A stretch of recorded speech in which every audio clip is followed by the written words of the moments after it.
लस्सो फ्याफुल्ला सम्पूर्णमा सम्पूर्णलाई सेवा सेमना फ्याफुल्ला। यो चाहिँ हाम्रो किरात राई आँखा बहराइनले किरात राई आँखा बहराइन स्थापना भएको 11 वर्ष पछाडि यो प्रथम एलम्बर सांस्कृतिक साँझ यही 16 डिसेम्बर 2025 को दिन बेलुकी हामीले डेलमन इन्टरनेसनल होटलमा नेपालबाट ख्यातिप्राप्त कलाकार ल्याएर एउटा प्रसारण गर्न लागेका छौँ। यसमा हामीलाई एउटा संस्थागत तर्फबाट अनि हाम्रो एउटा व्यक्तिगत तर्फबाट भरपुर एउटा तामाङ हेदुङ बहराइनको परिवारबाट हामीलाई साथ सहयोग र सपोर्ट हुन्छ भन्ने विश्वास लिएको छु। साथै यसै गरी यो कार्यक्रममा सम्पूर्ण तामाङ हेदुङ परिवारको गरिमामय उपस्थितिले यो कार्यक्रम पनि सबै भव्य ढङ्गबाट सफलता हुन्छ भन्ने पनि मैले विश्वास लिएको छु। र हाम्रो अत्यन्तै चर्चित कलाकारहरू हुन्छ राई किङ राजेश पाल राई र शान्ता रानी परियार।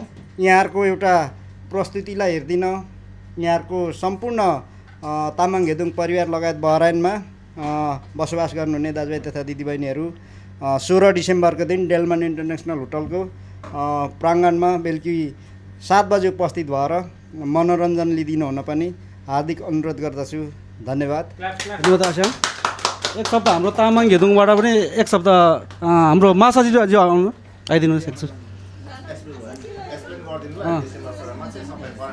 लस्सो फ्याफुल्ला। मेरो नाम चाहिँ निलबहादुर लामा। म चाहिँ नेपाल तामाङ हेदुङ प्रवास कार्य समिति बहराइनको महासचिव हो।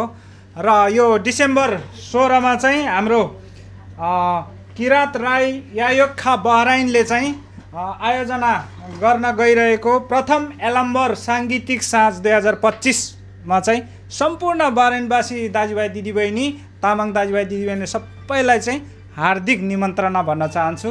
र मेरो तर्फबाट र नेपाल तामाङ हेदुङको तर्फबाट लास्सो फ्याफुल्ला सबैलाई चाहिँ चुले निम्तो।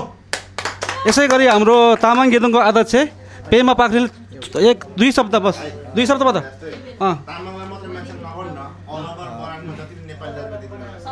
मेरो व्यक्तिगत तर्फबाट र नेपाल तामाङ हेदुङ प्रवास बहराइन परिवारको तर्फबाट र यो प्रवास बहराइनमा रहनुहुने नेपाली आमा बुवा दाजुभाइ दिदीबहिनी मेरो मित्रहरू सबैजनाले चाहिँ उहाँहरूको यो कार्यक्रमलाई किरात राई याखा बहराइनका